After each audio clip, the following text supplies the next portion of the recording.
Kapuso, mga tinunan sa iAcademy dito sa Kauluhan, nagpaluyo sa invention nga gitawag og OC drone. Makauban nato karong buntaga sa programa, Christian, Mel og Jean.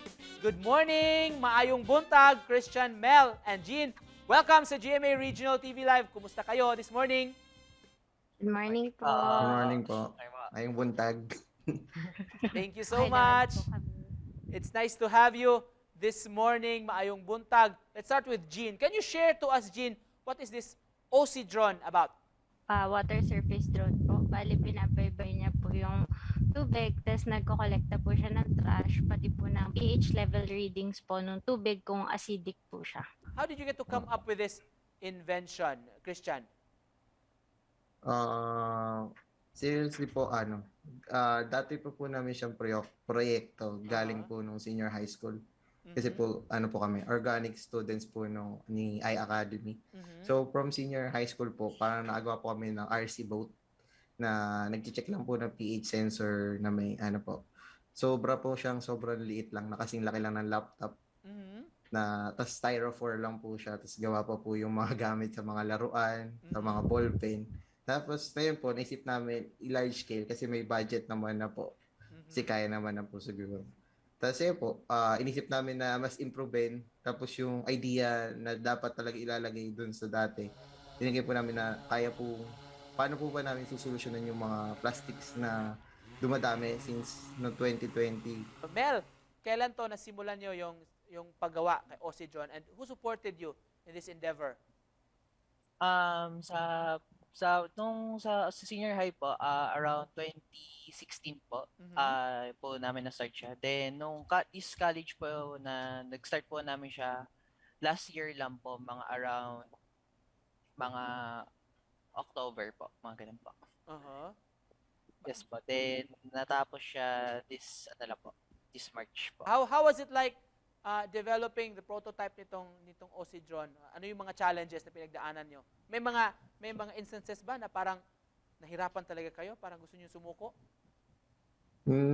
Subuko po dun sa mga parts na kaunari po kasi minsan gahol na po kasi yung galing pa po sa China mostly or sa ibang bansa pa po yung mga items. So minsan kinakabahan, ano ba kailangan i-replace? Susuko na ba natin na wag na ilagay ito? Pero po ayun po, nakapag come up na ano po yung mga better solution na pamalit dito.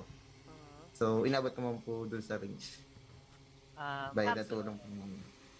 Aside rin po doon, yun nga po, inabot po rin sa paggawa yung project namin ng pandemic. So, mahirap pa rin po yung times na kailangan po namin i-testing po or parang magkaroon ng meeting kumbaga po para ma-address po yung mga problema habang ginagawa po namin yung drone. Yun po. Kontrolado po kasi si OC drone ng mobile app po. So, kailangan po namin i-test yun habang magkakalayo kami. Wow. You were saying about testing. So, saan mga areas nyo na test ito si OC drone? Due to medyo limited rin po yung areas po dahil po, yun nga po, sa Metro Manila po. Para sa inyo, like, anong advantage kung sakasakaling ma-develop itong invention nyo? Anong matutulong nito sa ating community? Yung advantage po nito, mababawasan na po yung mga basura na nakikita natin sa mga canals po natin like Pasig River, papuntang Laguna Lake. You were saying kanina, I think that was Mel or si Jean ba yun? Parang mas dumami yung basura, observation nyo sa community, lalo na nung nag-pandemic? Yes po. Mas Dahil po sa mga face mask po, tas face shield na yung iba po single use lang, so tinatapon na lang po. Tas karamihan po ng clean up projects po natin is geared towards yung nasa land pa po, dahil hindi naman po accessible yung mga nasa tubig. So naisip po namin na mas makakapag-bridge nung gap po yung pagkaroon ng drone na magpipick up po na sa tubig mismo na.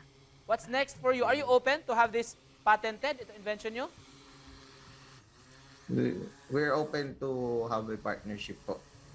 Very nice advocacy. Just to close this, Christian, Mel, and Jean, may we ask for your short message sa ating mga kapuso na nanonood right now?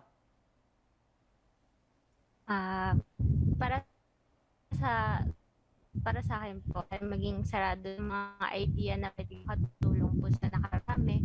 Kumbaga, kahit yung idea simple lang o alam mo hindi mo maabot, pwede mong abutin. Thank you so much for joining us this morning. We had fun talking to you guys. Christian, Mel, and Jean, mga kapuso, Osidron team. Daghang salamat. Thank you. Salamat Salamat din po. po.